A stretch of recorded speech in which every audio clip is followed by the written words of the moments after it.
안녕하세요. 안녕하십니까. 144쪽 보세요. 저번에 그 도시개발법 흐름만 잡아두고 그죠? 계획까지 했습니다. 계획까지 구역 지정할 차례입니다.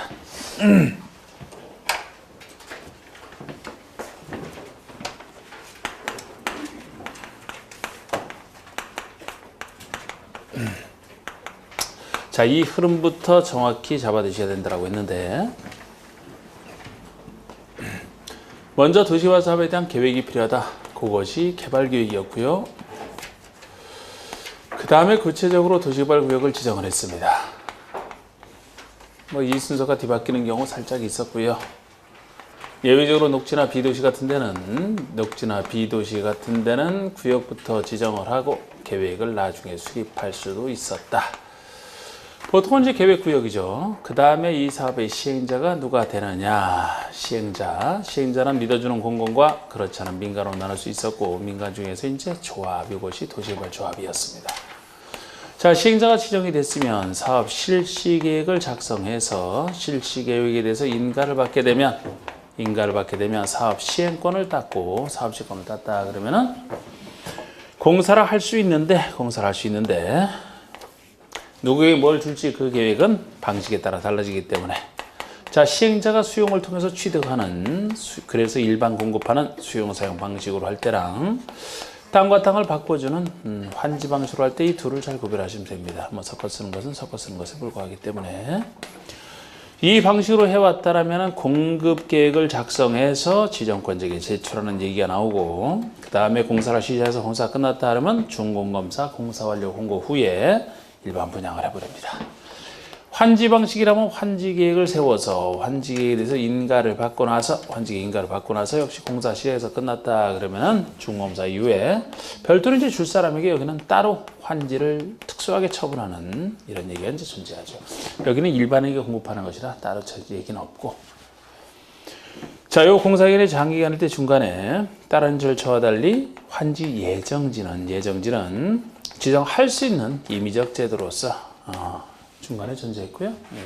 그럼 잡은데서 제가 대부분 구역 지정권자가 다 한다라고 했습니다.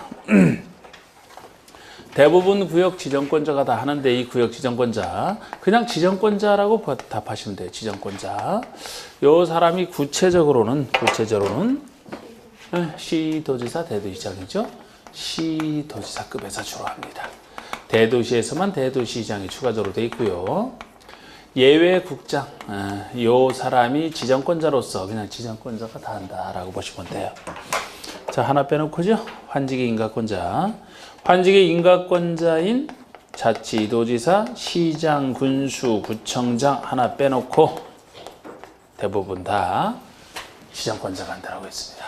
그리고 개발법에서 이제 동의요건을 좀 정리하신다라면 조금 쉬운 동의요건이 일반적 동의를 면적 기준으로 3분의 2 이상에 해당하는 소유자 동의와 그리고 소유자 총수 2분의 1 이상의 동의를 보통 동의로 봐서 요거를 일반적 동의 요건으로 보시고, 그렇지 않은 동의 세 가지를 예외를 따로 구별하시는 것이 조금 낫다. 이렇게 이제 하고.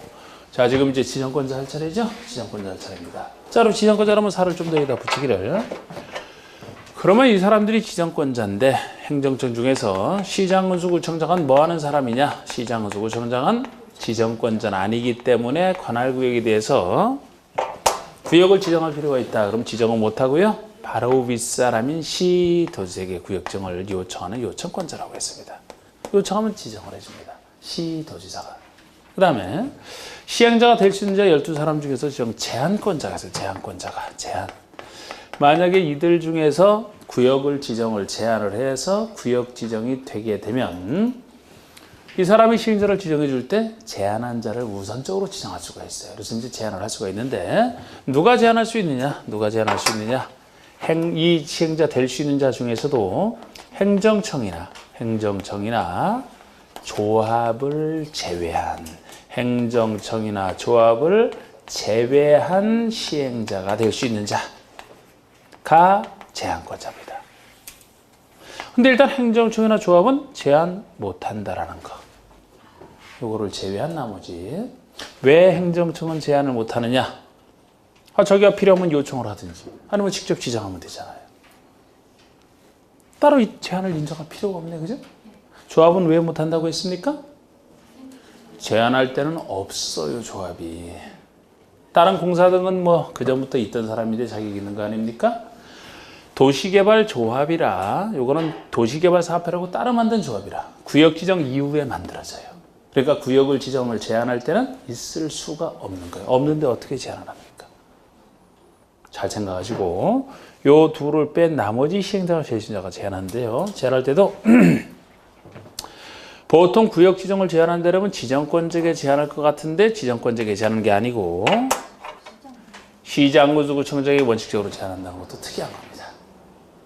그럼 이제 이 사람이 요청을 해주고 이런 식의 구조. 누가 누구에게가 다 특이한 거예요.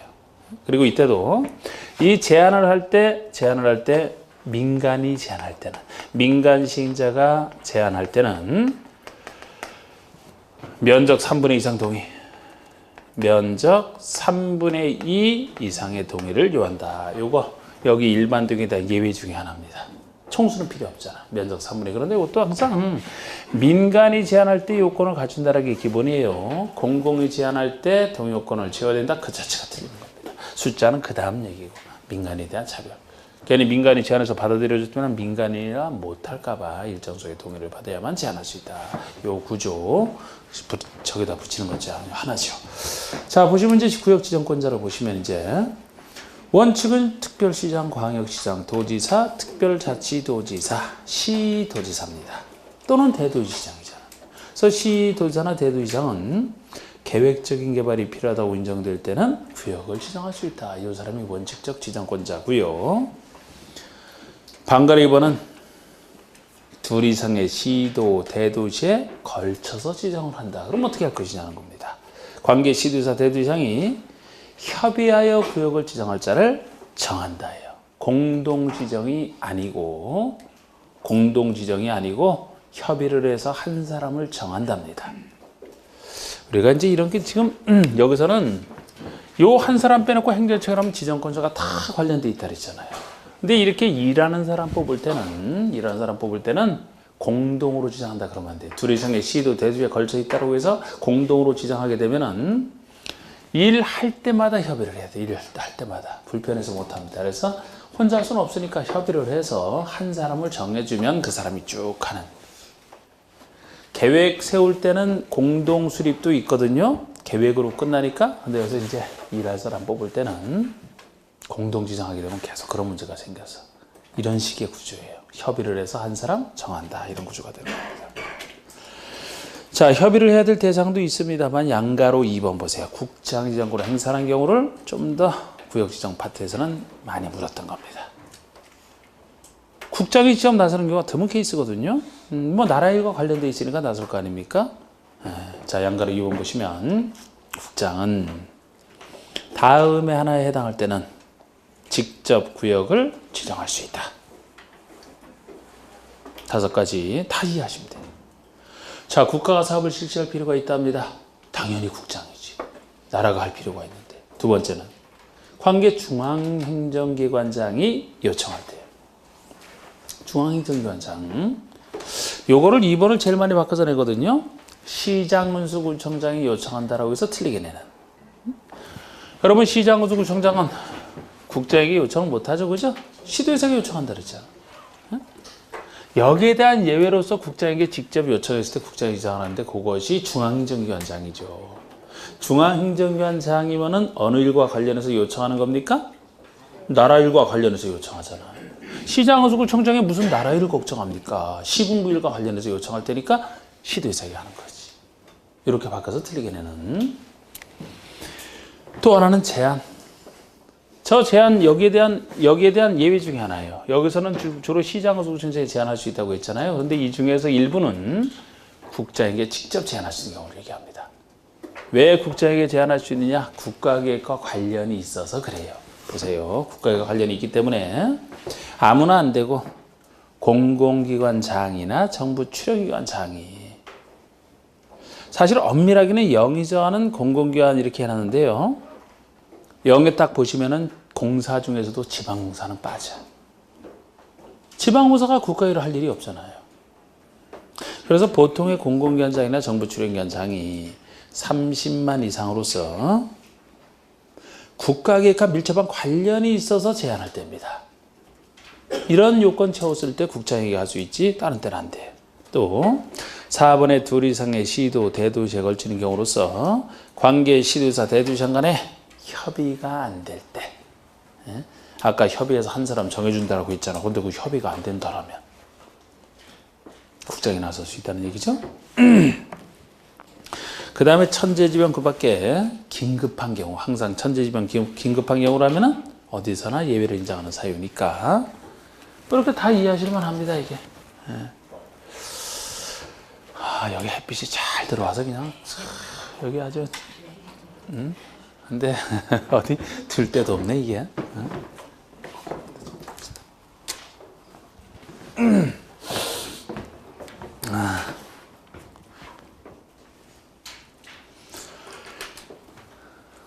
여기서 처음 강의를 해보니까 이상한 것 같아 지금.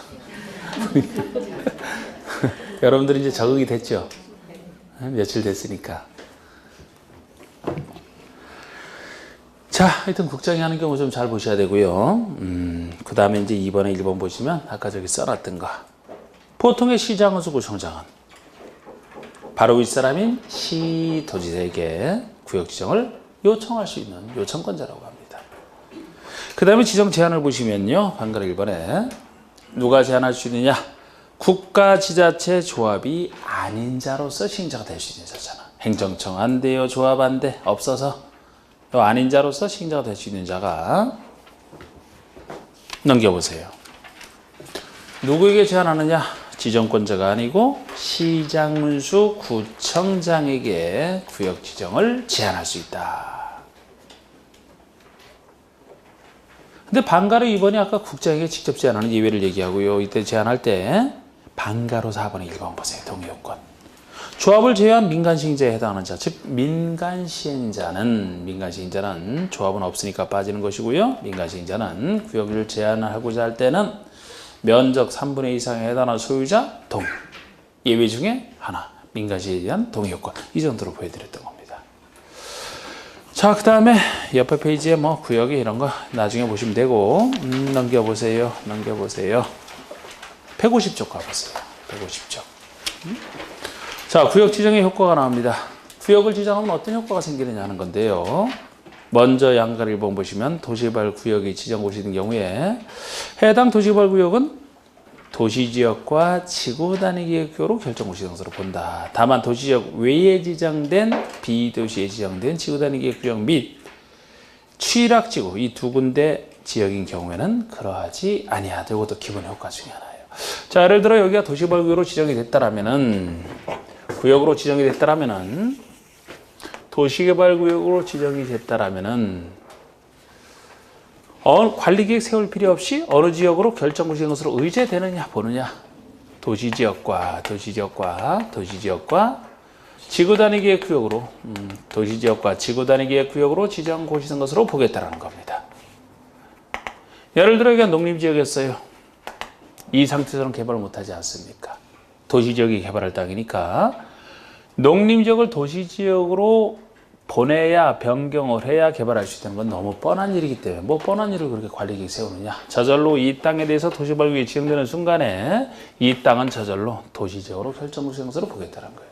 근데 이게 도시지역은 일반적 개발이지 여기서 얘기하는 특수한 개발까지는 담보를 못 하거든요. 그래서 지구단위계획이 필요하잖아. 항상 필요하다면 여기 지구단위계획을 세워야 되는데 그러려면 지구단위계획 구역이 먼저 지정이 돼야 지구단위계획을 세울 수 있잖아요. 그래서 저절로 도시개발을 하기 위해서는 지역상으로는 도시지역과 지구단위계획 구역으로 의제가 돼야 사업을 할 수 있기 때문에 저절로 이런 효과가 생긴다는 겁니다. 그럼 이제 구역이 의제됐으니까 지구단위계획을 이제 여기서 세우게 돼 있어요. 나중에. 그런데 이렇게 의제가 안 되는 것까지 보셔야 된다는 거지. 이렇게 의제가 안 되는 거. 비도시에 이미 지구단위계획 구역이 지정이 됐다. 우리 뭐 농림지역이지만 예를 들어 뭐 개발진흥지구가 여기 위치하면 지정이 가능하다라고 배우시잖아. 비도시에 지구단위계획이 이미 지정돼 있다라면 이렇게 보낼 필요가 없겠네요. 지구 단위에 있어서 바로 개발할 수 있으니까 굳이 이렇게 보낼 필요가 없지. 이 상태에서 그대로 하면 되잖아. 또 취락지구일 때도 그래요. 취락지구. 우리 배웠던 취락지구는 주로 시골에서 취락을 정비역에서 한다 그랬잖아. 시골에서. 간단하게 취락만, 낙후된 취락만 정비해주면 돼요. 녹지 비도시 시골에서. 그래서 이거를 굳이 여기서 취락만 정비해주는 간단한 사업인데 이렇게까지 의지할 필요도 없다고 보는 거예요. 이거는 작은 사업이라 이거는 이미 지구단위 규칙이 지정이 돼 있기 때문에 이렇게 보낼 필요 없다. 지금 그 얘기입니다. 그리고 그 다음에 나오는 게 이제 양가로 3번이거든요. 도시개발구역 내 개발행위 허가. 이게 바로 제가 요거 할 때 좀 말씀을 드렸었던 도시개발 사업이 잘 진행이 돼야 되기 때문에 이곳에 도시개발 사업이 아닌 개발행위를 통제하는 거. 사업의 지장을 안 주려고 통제하는 거. 이게 개발행위 허가제예요. 그래서 이게 지금 두 번째 나오는 개발행위 허가제인데 처음은 국회법에서 한 번 나왔고 이게 두 번째 나오는 개발행위 허가제입니다. 그쪽이랑 차이점으로 하셔야 돼요. 그쪽이랑 달라요. 왜? 취지가 달라서. 국회법에서는 개발행위 허가를 통제하는 취지가 뭐였습니까? 난개발 방지로 봤잖아요. 난개발에 해당되는 것을 다 허가를 받아라 그랬거든요. 여기서는 사업의 지장을 안 주려고 그러고 있어요. 도시개발 사업을 잘해야 될 땅이기 때문에. 그래서 이제 요것이 요 개발행위 허가제가 다음 주에 하겠죠. 다음 주에. 정비구역에서도 나오거든요. 근데 거기나 여기나 둘은 똑같아요. 국회법이랑 차이가 나지. 여기나 정비구역은 각각 개발사업, 정비사업을 잘해야 될 땅이기 때문에 사업의 지장을 안 주려고 하는 취지가 똑같아요. 95%가 같습니다. 그래서 일단 요거를 보시면서 국회법이랑 차이점 위주로 보시고 정비법에서는 여기랑 이제 거의 같은데 어떤 차이가 있는지 살짝 보시면 돼요. 자, 3번에 1번 보시면 그래서 사업의 지장을 안 주려고 라고 써놨어요. 그 취지를 써놔야 허가 대상과 비허가 대상을 구별하는데 도움이 됩니다. 자, 방금 1번 허가 대상 보시면 구역 지정을 위한 주민들의 의견 청취를 한 공고가 있는 지역 및 도시개발 구역 안에서. 도시개발 구역 안에서 통제하는 건 너무 당연하고요. 구역 지정 직전에 구역에 대한 주민의 의견 청취를 들을 때가 있는데 그 공고만 있어도 가능합니다. 이곳에서 다음 행위를 하고자 하는 자는 특공시장으로서의 허가 대상을 얘기하고 있어요. 보통의 개발행위 허가죠. 이건 도시개발사업과 관련이 없는 걸 전제로 합니다. 지금 그래서 특공시장으로서 따로 적어놨는데 허가 대상을 묻고 있어요. 자, 이제 이거를 공부하면서는 제가 밑줄 그려놓은 부분만 그세요. 국회법과 차이 나는 부분만 밑줄 그릴 테니까. 다른 건 똑같아. 이게 더 많아. 허가 대상이 좀 더 많습니다. 자, 우리 일부 기업번의 건축의 건축 등에서 건축법에 따른 건축물 건축 이렇게 돼 있는데요. 가설 건축을 포함한다는 괄호수 얘기를 밑줄 그어두세요. 가설 건축물 포함을 밑줄 그시고 그 다음에 대수선 용도 변경도 밑줄을 그시고 대수선 용도 변경도 밑줄을 그시고 이것이 이제 차이점을 밑줄 그어놨습니다. 자, 지금 국회법으로 비교해 보시면 국회법에서는 건축물의 건축 하나만이에요. 하나만. 거기서는 난개발이기 때문에 새로 건물 짓고 하는 것이 난개발이지 기존 건축이 있는 상태는 난개발을 안 보거든요. 그런데 여기는 가설 건축물의 건축도 들어가요. 그쪽에서는 아니잖아요. 여러분 가설 건축물이면 존치기한이 정해져 있죠. 그죠? 그쪽에서는 필요 없는 게 내버려둬도 조금 있으면 없어지거든 그게. 그러니까 난개발로 안 보는 거예요. 허가 필요 아니에요. 허가 대상 아닙니다. 그쪽에서 물어보고. 그런데 여기서는 사업에 지장을 주는 걸로 보는 거예요. 지금 현재 가설 건축물이 여기 들어서 있는데 가설 건축물이 들어서 있는데 아직 철거가 안 됐다라면은 이 상태에서 사업이 시행된다 생각을 해봐요. 요거 철거할 때 보상비 줘야 되지 않습니까? 그러니까 국회법에서는 가만 내버려둬도 곧 철거될 거니까. 그런데 지금 여기서는 당장 사업을 한다면 없앨 때는 보상을 해줘야 되잖아. 보상비가 조금이라도 올라가면 처음보다 사업을 어렵게 만드는 것이죠. 다 지장을 준다고 그런 거예요.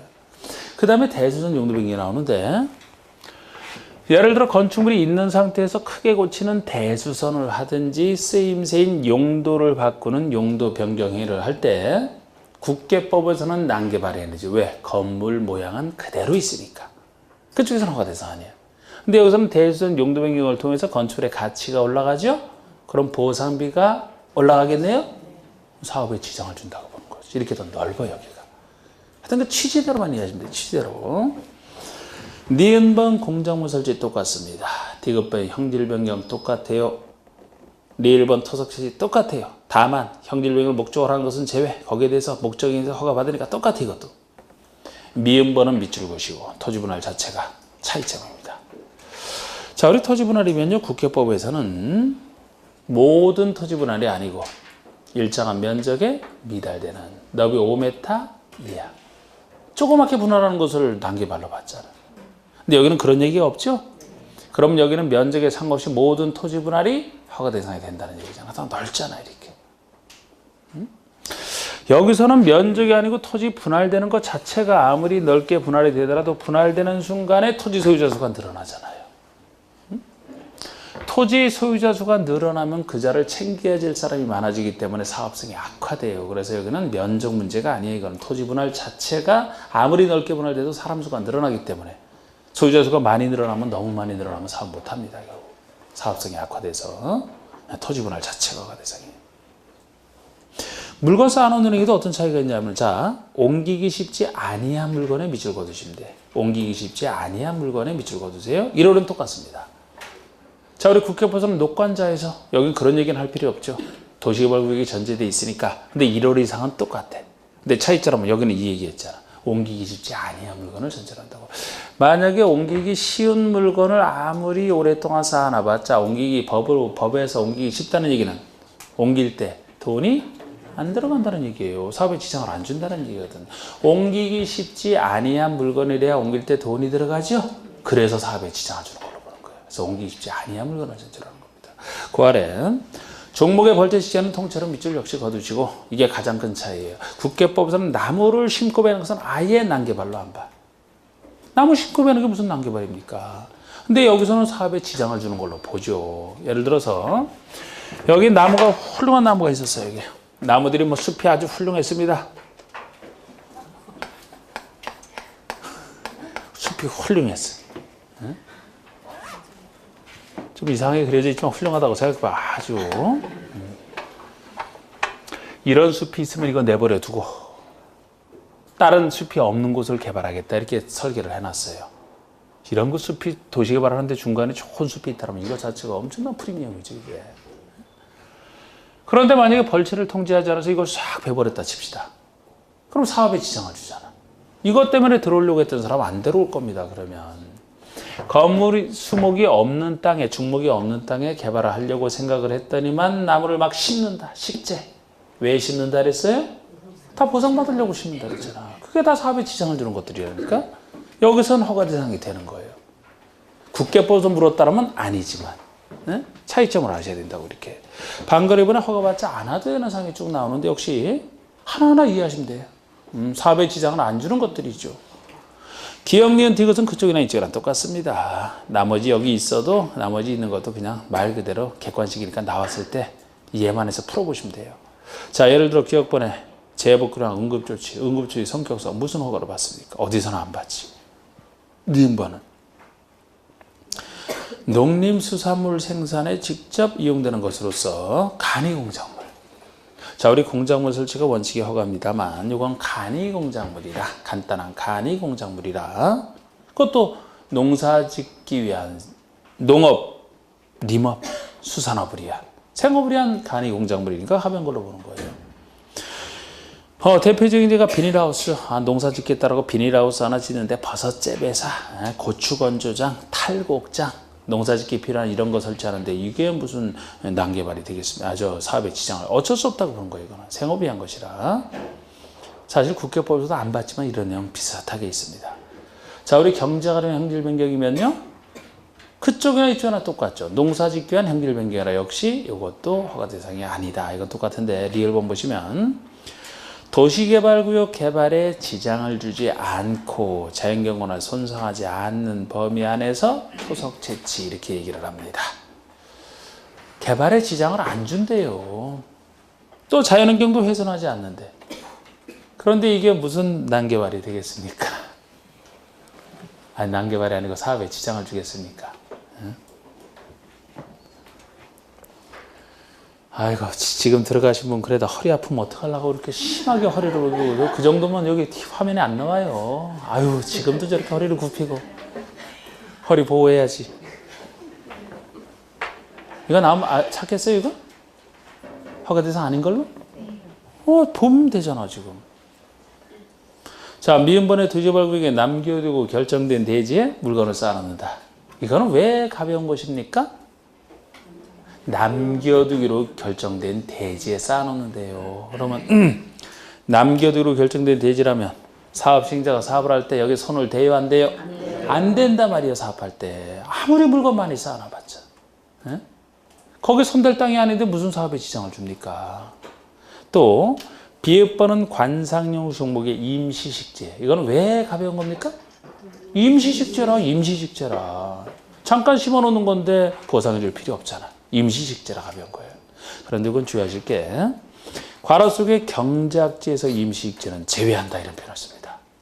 자, 우리 경작지는 농사 짓는 땅이 경작지고 이 경작지에는 농지에는 중목을 식재하는 것도 농지 용도로 쓰이는 거예요.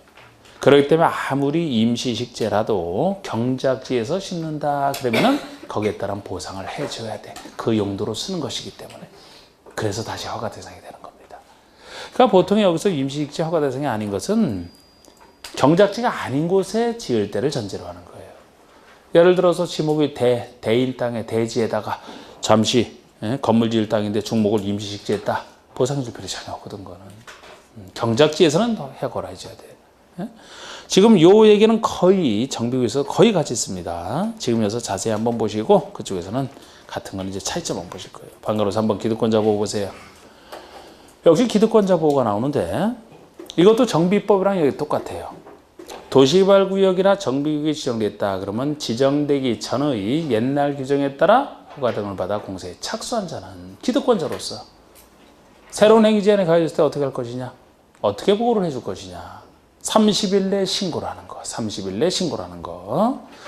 자, 우리 3번 보시면 허가를 받아야 하는 행위로서 구역 고시 당시 이미 허가를 받았거나 허가를 받을 필요가 없는 행위, 이미 허가를 받았다라든지 허가 없이 할 수 있는 행위 있을 거 아닙니까? 어쨌든 할 수 있는 행위를 얘기해요. 이런 행위에 대해서 공사사업에 착수한 자를 보호해 주는 것은 모든 기득권자의 공통점이고 착수한 자는 구역이 지정 고시된 때로부터 30일 내 시장호주에게 신고한 후 배속할 수 있다. 30일 내 신고라는 걸 기억하시면 됩니다. 여러분 앞에서 국계법이랑 한번 비교를 해보시면 자, 우리 국계법에서는 도시군 관리계획 들었을 때 그 기득권자 보호하는 거 있잖아요. 역시 착수한 자 보호하는 건 똑같고 원칙은 어떻습니까? 그냥 한다 그랬죠? 신고도 필요 없죠? 그런데 관리계획 내용 중에서 예외 2가지. 시가와 조정구역, 수산자원 보호구역 지정하는 관리계획이 들었을 때만큼은 그냥 할 수는 없고 신고는 해야 되는데 언제까지 신고? 3월 내 신고잖아. 3월 내 신고. 그 예외랑 비교를 해봐도 시수는 3월 내 신고입니다. 도시개발구역, 정비구역 지정되면 30일 내 신고예요. 어느 게 더 절차가 까다로운 겁니까? 3월과 30일 중에는 3월이 까다로운 거예요? 3월이면 3월 내에만 신고하면 되지 3월 내에만 신고하면 된다는 얘기인데 30일이면 30일까지만 신고해야지 보호받지 30일만 지나면 보호를 못 받죠? 이게 까다로운 거라고. 이게 특별법이라 그쪽이랑 비교해봐도 국회법이랑 비교를 해봐도 도시개발법 정비법 나오는 것이 더 까다롭다는 거예요. 이건 30일 내 신고잖아. 30일 내 신고. 기간이 짧은 게 더 까다로운 거예요. 그래서 같은 사람이라도 그쪽은 3월 내, 시수는 3월 내 신고, 요거는 30일 내 신고라는 거. 이게 더 센 겁니다. 규제가 더 센 거예요, 이게.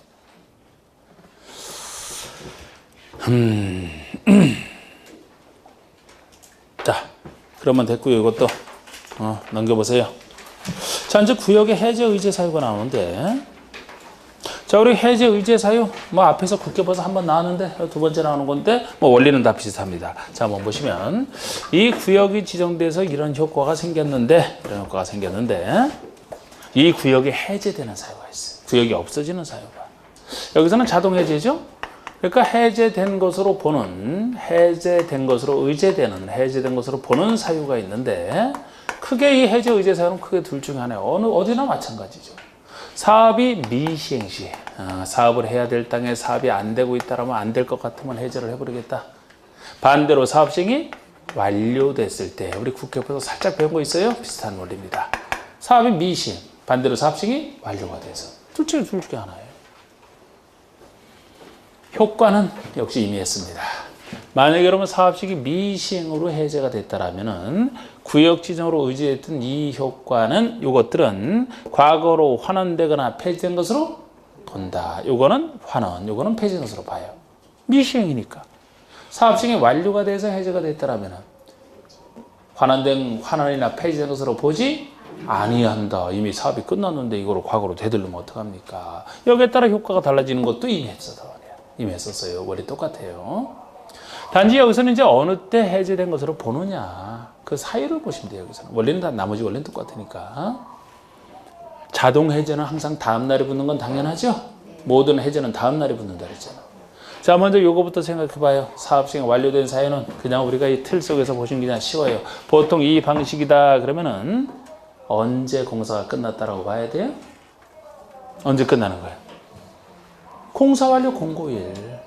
안 적어놨지. 제가 공사 끝나면 중고검사를 받고 나서 공사 완료 공고한다 그랬잖아. 그러니까 공사 완료 공고가 공사 완료됐다는 사실을 공고하는 거예요. 공사 완료 공고일 다음 날 해줍니다. 근데 환지 방식으로 해왔다라면 언제가 끝날 것 같아요? 환지 처분 공고일이 되겠지. 공사 끝나고 나서 별도로 환지 처분하니까. 보통이라면 공사 완료 공고일, 여기라면 환지 처분 공고일, 다음 날 붙는 건 다 똑같고, 이거는 완료는 이렇게 간단하게 이걸 통해서 보시면 돼요. 근데 미시행에서 사업이 미시행이니까 언제로부터 무엇이 몇 년 내 없을 때 이런 식의 숫자가 필요한 거고, 이것도 여기다가 틀을 잡을 거예요. 여기다가 이 그림을 통해서 잘 보시도록.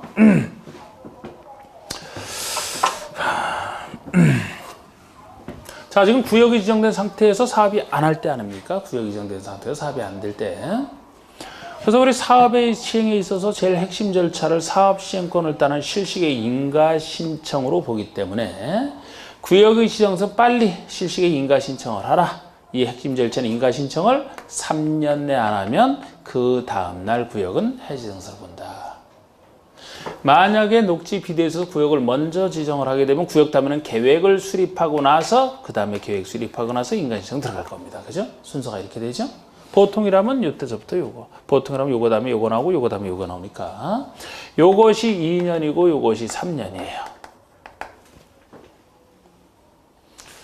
이 녹지나 비도시를 대상으로 이렇게 할 때는 아주 구역이 넓을 수도 있기 때문에 면적이 제일 큰 숫자인 330만 제곱미터 이상이 된다. 그 정도가 되면은 2년, 3년은 너무 짧다. 이것이 5년으로 늘어나는 예외는 면적이 330만 이상일 때입니다.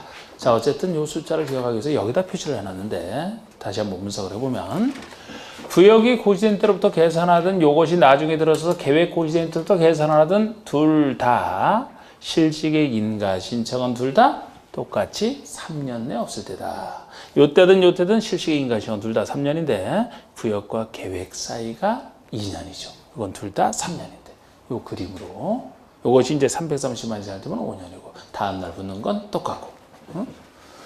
그게 제일 편해요. 그래도. 자, 우리 구역의 그 해제 의지되는 거 한번 보시죠. 양가 1번에 구역 해제 해제 사유부터 보시면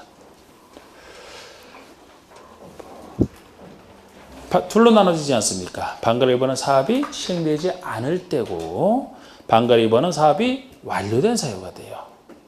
사업 미시행이 1번인데 그중에 동그라미 1번은 원칙적으로 그 순서대로 할 때 어느 때로부터 무엇이 몇 년 내 없는지를 딱딱 보셔야 돼요. 구역이 지정 고지된 때로부터 3년이 될 때까지 실식의 인가 신청을 안 할 때잖아.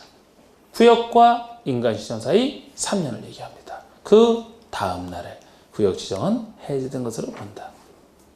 동그라미 2번에 예외적으로 구역 지정 이후에 개발 계획 수립한다면 기업권은 이렇게 돼 있죠. 구역 고시된 때로부터 2년의 때까지 개발 계획을 수립 고시해야 합니다. 구역과 계획 사이 2년을 얘기하는 겁니다. 그 다음날 구역은 해지된 것으로 본다는데 다만 이때도 면적이 330만 이상인 경우는 5년으로 하겠다라는 예외가 붙어 있고요. 니은번은 계획을 고시한 때로부터 3년이 지날 때까지 실시의 인가를 신청하지 않았다. 계획과 실시의 인가 신청 사이 3년을 얘기하잖아. 그 다음날 구역 지정은 해제된 것으로 본다. 다만 구역 면적이 330만 제곱미터 이상인 경우에는 5년으로 하겠다. 2번은 사업 완료된 사유. 도시발 사업의 공사 완료 공고일 다음날. 보통은 공사 완료 공고가 끝난 때니까. 그런데 괄호 속에 보시면 환지 방식에 따른 사업인 경우에는 환지 처분 공고일 다음날 이렇게 되겠죠. 나눠보시고 이때 구역은 해제된 것으로 본다는데 해제 효과 한번 보세요. 아까 얘기한 거 2번에 1번. 도시개발구역 지정이 해제 의제된 때는 즉 해제된 것으로 봤을 때는 그 구역에 대한 용도 지역 및 지구단위 기획구역은 해당 도시개발구역 지정 전의 구역 지정 전의 용도 지역 및 지구단위 기획구역으로 각각 환원 또는 폐지된 것으로 본다. 과거로 되돌린다. 이렇게 얘기를 해놓고 담아내놓고 공사완료 공고나 환지 처분 공고에 따라 사업구역 지정이 해제 의제됐다.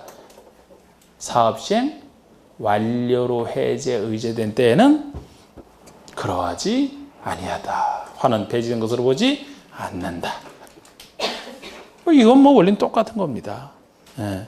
자, 지금 구역의 해제까지 보셨어요. 구역 해제로 봤으면 이제 구역이 끝났고 이제 시행자 파트 들어갑니다. 넘겨보세요. 시행자 파트에서는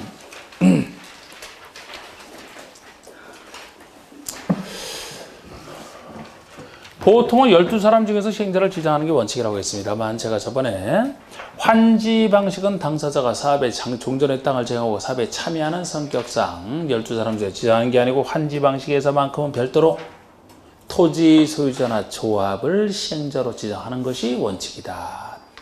안 될 때 예의적 시행자 지정이 있는 거죠. 환지 방식은 별도로 그 성격이 따로 있습니다. 그래서 지금 12사람 중에서는 양 1번 얘기거든요. 1번 원칙적 시행자 지정. 도시개발 사업의 시행자는 다음의 자 중에서 12사람 중에서 구역을 지정하는 자, 지정권자가 지정을 합니다. 이게 보통인데 네모난 2번은 환지 방식에서만큼은 별도의 규정이 존재하잖아요.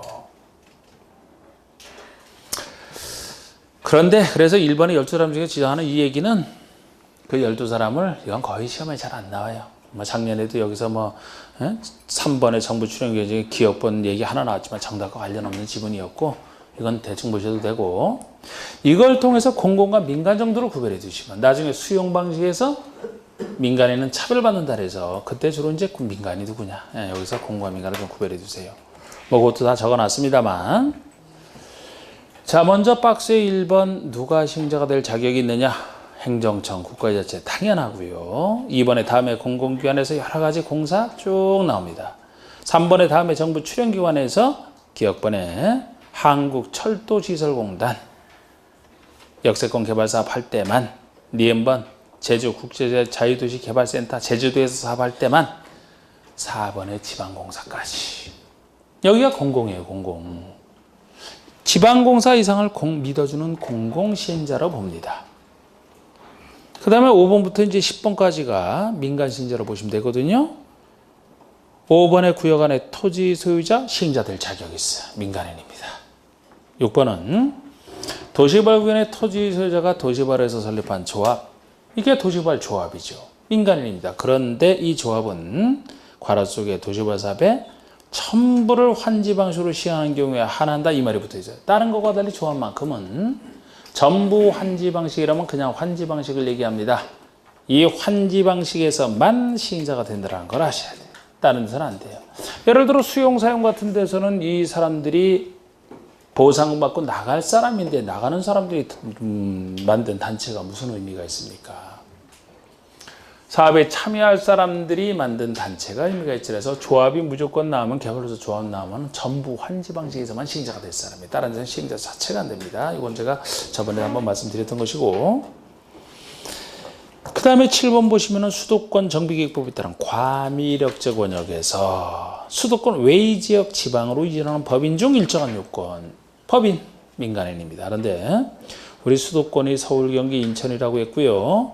이때도 서울, 경기, 인천 중에서 3대 권역제 중에서 과밀역제 권역이 제일 인구가 많은 곳이에요. 제일 개발이 많은 곳이에요. 그래서 과밀을 억제하겠다 이런 얘기를 하는데 이곳에서 지방으로 이전하라. 지방으로 이전하게 되면 이 시행자가 될 수 있는 자격을 줌으로써 유도하기 위해서 그래야 인구 이제 과밀 현상을 조금 억제시킬 수가 있으니까 어쨌든 민간인입니다. 자격이 있어요. 반대는 안 돼. 8번에 주택법에 따라 등록한 자를 우리는 주택법에서 등록사업자라고 하죠. 민간인 중에서 등록한 사람 등록사업자 중에서 일정 요건에 해당하는 자 민간인입니다. 등록사업자가 되니까요. 9번이 건설산업기본법에 따른 토목공사업이나 토목건축공사업 면허를 받는 등 일정한 자 건설업자라고 하는 사람들이야. 우리 건설회사가 이렇게 이 건설산업기본법에 따라서 토목공사업 등 면허를 받았다? 건설업자라고 합니다. 민간인이에요. 민간인. 9-2가 부동산개발업법에 따라 등록한 부동산개발업자로서 일정 요건에 갖춘 자 민간인입니다. 부동산개발업자. 여러분들도 그 법에 따라서 개발업자 되고 싶으면 일정 등록 기준만 같이 등록하면 부동산 개발업자가 돼요. 민간인. 10번이 자기관리 부동산 투자회사나 위탁관리 부동산 투자회사. 부동산 투자회사 민간인이잖아. 11번은요. 위에 해당하는 자 조합을 제외하고 조합만 빼고 나머지 조합은 돈이 있어도 사업에만 충실해야지 출자 못해요. 그래서 조합을 제외한 나머지 자가 도시개발 사업을 시행할 목적으로 출자에 참여하여 설립한 법인. 그러니까 도시개발 사업하려고 별도 법인 만드는 거예요. 이거를 그냥 출자 법인이라고 하는 건데 요거는 공공과 민간에 해당하는 자 중에서 누가 더 많이 출자했는지에 따라서 성격이 달라지는 거예요. 공공이 많이 출자했으면 공공으로, 민간이 더 많이 출자했으면 민간. 그래서 우리 고아래 제가 공공과 민간을 나눠놓기를 공공이면은 국가에서부터 지방고사까지 얘기하고 민간은 나머지 이렇게 해놓고 단출자법인은 공공이 50%를 초과해 출자한 경우는 민간에서 제외 이런 식으로 표현하고 있는 겁니다. 그래서 나중에 이제 민간은 여러 가지 차별을 받아요. 자, 이 원칙과 달리 환지 방식에서는 별도의 원칙이 존재하는데 네모나는 2번이 되겠습니다. 환지 방식에서만 원칙 보세요. 도시개발구역의 전부를 환지 방식으로 시행하는 경우에는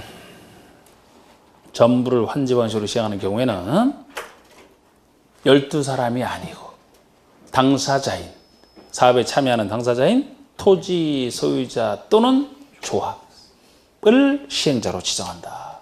지정한다. 이 사람 지정해 주라는 게 원칙이 되는 거예요. 12사람이 아니고 환지 방식에서만 그래 성격상.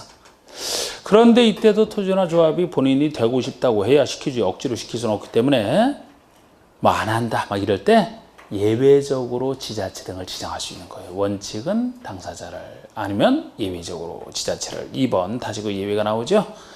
지정권자는 사업을 환지 방식으로 시행한다 하더라도 다음에 해당하는 사유가 있으면 3가지 사유가 있으면 토지 소유자나 조합이 아니라 지자체나 토지주택공사 등 이하 지자체 등을 시행자로 지정할 수 있다. 예외적으로 다른 사람을 시행자로 지정할 수 있는 사유는 3가지 중에 하나고 첫 번째가 지정받을 토지주나 조합이 박스의 첫 번째 토지주나 조합이 개발계획 고시로부터 1년 이 개발계획 고시로부터 1년 요것이 시행자 지정 신청 기간이에요. 개발계획 고시부터 1년 내에 시행자 지정을 신청하지 아니한 때 또는 지정권자가 신청된 내용이 위법 또는 부당하다고 인정한 때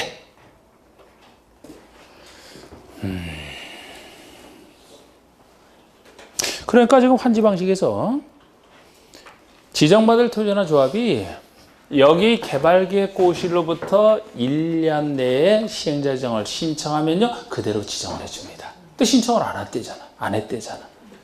아니면 신청했더라도 내용이 위법하거나 부당하면 받아들일 수 없죠. 그죠? 이럴 때는 다른 사람 지정할 수밖에 없다는 거예요. 그래서 개발계획부터 1년 내에 신청을 해야 됩니다. 안 할 때예요. 지금 안 할 때. 이번에 지자체장이 집행하는 공공시설에 대한 사업과 병행하여 시행할 필요가 있다고 인정할 때. 이건 나오면 그대로 보시면 돼. 이미 지자체장이 이 사업 옆에서 공공사업을 하고 있대. 공공세례 사업을 하고 있대요. 이미 지자체가. 그러면은 여기서 환지 방식이지만 이 지자체를 그대로 시행자를 지정해 주게 되면 이미 투입된 인력과 장비를 통해서 그죠? 사업을 좀 더 효율적으로 할 수 있다고 보는 거지. 그럼 지자체를 지정하는 것이 더 유리하다고 보는 겁니다. 세 번째가 일반 도용에 대한 또 두 번째 얘기가 나오는데 국공유지를 제외한 면적 2분의 1 해당하는 소유자 및 소유 총수 2분의 1 이상의 지자체 대시행에 동의한대. 면적 2분의 1 총수 2분의 1. 아까 일반 동의 3분의 2, 2분의 1이 아니잖아요. 이거는 여러분, 요건 예외가 될 수밖에 없어요. 일반 동의다 예외가 될 수밖에 없다니까, 이거는. 우리 조합 만들 때 동의요건이 유명한데, 조합 만들 때 설립인가 동의요건이 유명한데, 그게 일반 동의예요. 이 동의가 조합의 설립 동의요건으로서 유명한 겁니다. 많이 나왔던 숫자지, 그래서 조합에서. 그런데 우리가 환지 방식으로 사업을 하게 되면은 토지소유나 조합이 시행자가 된다라고 했지만 사실 조합이 더 이상적이에요. 토지소유자는 단체가 아니잖아. 조합은 단체고. 그래서 조합이 더 이상적이기 때문에 조합을 만들어야 되는데 조합을 만들기 위해서는 이 정도 동의요건을 채워야 된다니까요. 그런데 이 동의를 채우지 못해서 조합을 못 만든다라고 생각을 해봐요. 그럼 조합을 못 만드니까 사업을 안 하는 게 좋을 것이냐? 그래도 하고 싶다라면 지자체를 지정하더라도 하게 하는 게 문제이기 때문에 당연히 지자체를 시킬 때 동의요건은 조합의 설립인가 동의요건보다는 낮아야 의미가 있지. 낮아야. 이거랑 같거나 그 이상이라면 조합 만들지 뭐하러 지자체 시킵니까? 여러분들이 환지에 스스로 참여한다면 여러분들이 조합하는 게 제일 이상적이거든. 이게 안 될 때 필요한 거예요. 그래서 낮아야 돼. 여기는 반반 정도만, 면적 반, 총수 반, 반반 정도만 우리 지자체 시행에 동의해주면 그냥 지자체를 시킬 수 있다는 겁니다. 본인들이 못하니까. 그래서 이건 예외가 될 수밖에 없어요. 그래서 여기서는 그건 예외는 그렇게 생각하시고 1년 내 신청 안 할 때 혹시 나오면 그 정도 숫자죠. 그 다음에 시행자 변경 사유를 보십니다. 시행자 변경 사유. 그러니까 아까 2번과 지금 3번의 시행자 변경 사유를 갖고 가끔 내는데 조합은 뭐 매번 내는 것이고, 자 3번의 시행자 변경 사유는 지금까지는 새로 시행자를 지정할 때 사유였거든요. 처음.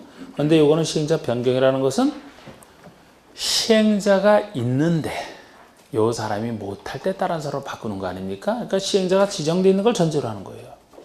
그 사람이 못할 때 바꾸는. 그래서 지정권자는 다음에 하나 해당하는 경우는 시행자를 변경할 수 있다. 어느 때만 변경할 수 있느냐? 1번 숫자와 4번 숫자 정도지 2번, 3번은 뻔한 겁니다. 그래서 요거는 보통 숫자 문제는 공고에서 좀 덜 낸다라고 했습니다. 만약에 이걸 내면 이건 숫자밖에 바꿀 수가 없어요. 이거는. 다른 건 뻔하기 때문에. 자, 1번이 도시발 사업에 대한 실식의 인가를 받은 후 2년 내 사업에 착수 안 할 때. 자, 여기서 실식의 인가를 받았습니다. 실식의 인가를 받았다는 얘기는 사업시행권을 땄으니까 그 전에 시행자가 있으니까 사업시행권 땄지. 자, 사업시행권 따고 나면 바로 공사 착수 들어가라 그랬죠? 요거 세운 다음에 착수 들어가야 되죠? 근데 여기다 안 쓰고 그냥 이렇게 보면 인가 받은 후에 착수 들어가야 되는데 2년 내에 착수하라. 2년 내에 착수를 안 할 것 같으면 착수를 안 하니까 왜 착수 안 하느냐? 다른 사람으로 바꿀 수 있다는 겁니다. 2년 내 착수. 그 다음에 2번 뻔한 거 보시면은 행정처분에 따라 시행자 지정이나 실시의 인가가 취소가 됐다라면 시행자로 지정받았는데 지정이 취소가 됐어. 그럼 그 사람 못하죠? 실식의 인가 취소에도 마찬가지예요. 사업시행권 잃었으니까 다른 사람 바꿀 수 있다. 뻔합니다. 이거는. 또 3번에 시행자가 있는데 이 시행자가 부도 파산 등으로 목적 달성이 어렵대요. 그 사람이 부도 파산 났는데 왜 그 사람을 고집합니까? 다른 사람으로 바꿔야 되는 건 뻔하잖아. 자, 숫자 중에 하나 4번에 전부를 환지 방식으로 시행함에 따라 시행자로 지정된 토지 소유자나 조합이, 그러니까 환지 방식에서 이미 토지소유나 조합이 민간인 시행자는 됐어요. 근데 이 사람이 안 하고 있을 때야. 된 상태에서 구역고시일로부터 도시개발구역고시일로부터 1년이죠. 1년 내에 실시객 인가를 신청하지 않을 때. 자, 여기 보세요. 지금 구역고시일로부터 실시객 인가 신청이 1년 내 없을 때 1년 내. 지금 파란색으로 한 게 지금 제가 시행자 변경 사유를 지금 그려놨잖아. 그러면 요게 좀 특이하죠, 그죠? 똑같이 구역고시일로부터 인가 신청이 3년 내에 없을 때, 1년 내에 없을 때 이거부터 구별하시고, 긴 3년 내에 없을 때라면 아까 배웠던 구역이 해제되는 엄청난 사유였고, 1년 내에 없을 정도라면 구역은 살아있는데 시행자만 바꿀 수 있는 사유로 다른 얘기예요. 이거는 당연히 구역이 해제되는 게 더 엄청난 사유죠. 그러니까 좀 더 긴 시간을 줘야지. 똑같은 구역 고실로부터 실시의 인가신청이 나오더라도 긴 3년 내에 없을 정도로 구역이 해제되는 무시무시한 사유고, 1년 내에 없을 정도라면은 시행자만 바꿀 수 있는 사유라는 거. 그 다음에 순서대로 하면 실시의 인가를 받은 후 착수를 해야 되는데 이것이 2년 내에 안 할 테고, 이것이 앞에 두 가지 아까 1년 내에 신청하라는 것과 포함해서 이 둘 중에 가끔 나오는 건데, 이거는 도시개발조합은 매번 나온다 그랬어요. 가끔 나오는 건데 이걸 낸다면 요 숫자 정도라고. 그래서 결국 따져보면 아까 예외적 환지에서도 마찬가지고 여기서도 마찬가지인데, 그쪽에서 시행자 지정 신청이든 실시의 인가 신청이든 이 두 사유에서는 신청과 관련된 것은 1년이고 착수랑 관련된 것만 2년인데, 일단 그렇게 알아두세요. 그냥 그림에다 해서. 어차피 지금 외울 수는 없다고 보고, 외운다 해도 금방 까먹기 때문에 이런 구조를 좀 들어두셨다가 막판에 시험 보기 전까지만 계속 반복하는 수밖에 없어요. 별로 부담 안 갖고 지금 숫자 하는 거죠? 지금 당장 외울 생각으로 하고 있는 거 아니죠? 지금 당장 뭐 외우려고 하는 거야? 아유, 그렇게 스스로를 학대하지 말아요. 그건 학대야, 학대. 이런 내용, 틀 잘 보시면 돼.